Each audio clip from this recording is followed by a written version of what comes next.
How to use quotation marks. Videojug has consulted a selection of the world's leading authorities on punctuation, from the Oxford and Collins English dictionaries to Lynn Truss's Eat, Shoots and Leaves, to bring you this guide to using quotation marks. Step 1. An exact quote. Quotation marks are used to show that the words inside them are a direct quote from someone. Only the person's exact words should appear within quotation marks. In most cases, quotations that span multiple paragraphs should be block quoted and do not require quotation marks. See the Videojug film, How to Use Block Quotes, to find out how to do this properly. Step 2. Single or double. There's no real difference between the single and double versions, but be consistent. It's normally better to use the double version to differentiate it from an apostrophe. I was at St. Thomas's Hospital that day. You can use the different types of quotation mark to indicate a quote within a quote. For example, John said, "Good morning, Dave." Or, John said, "Good morning, Dave." Step 3. Quotation commas. When introducing a quote, use a comma or colon between the end of your introduction and the first quotation mark. If there is no introduction, but you want to carry on writing after the quote, use a comma at the end. For example, "There's no need to be like that about it," she said. Or, she said, "There's no need to be like that about it." All quotes start with a capital letter, unless you are quoting part of a sentence. According to Thomas Edison, genius is 10% inspiration and 90% perspiration.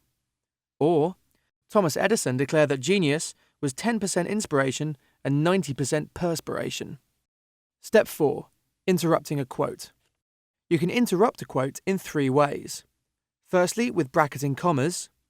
"There's no need," she said, "to be like that about it." Secondly, you can use square brackets to clarify a point or insert additional information.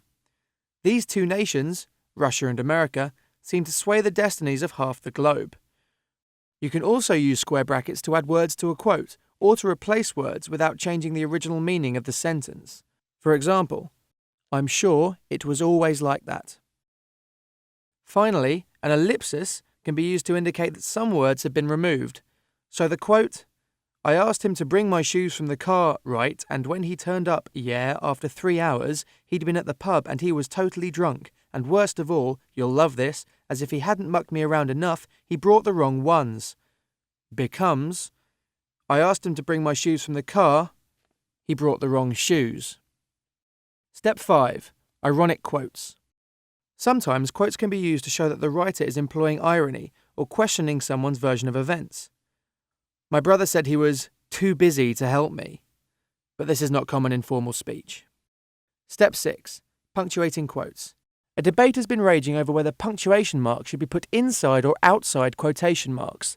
The logical view is that if the punctuation mark is part of the quotation, then it should go inside, like so. The only thing we have to fear is fear itself. Because Roosevelt's wise words are a full sentence, we include a full stop at the end of it, inside the quotation marks. But if the punctuation is not an intrinsic part of the quote, then it should go outside the quotes, like this. The Chancellor said he was fed up with silly policies. Because we have lifted the phrase "silly policies" out of context from the Chancellor's original quote, we should close the quotation marks before ending the sentence with a full stop. But another view, commonly held in America, is that you should always put any punctuation inside the quotation marks, so it is difficult to be wrong on this one. Step 7. Inside or outside. In standard British English, punctuation should appear inside the quotation marks if it is relevant to the quote, and outside if it's relevant to the sentence it's in. Did he say, "Good morning, Dave"? No, he said, "Where are you, Dave?" Done.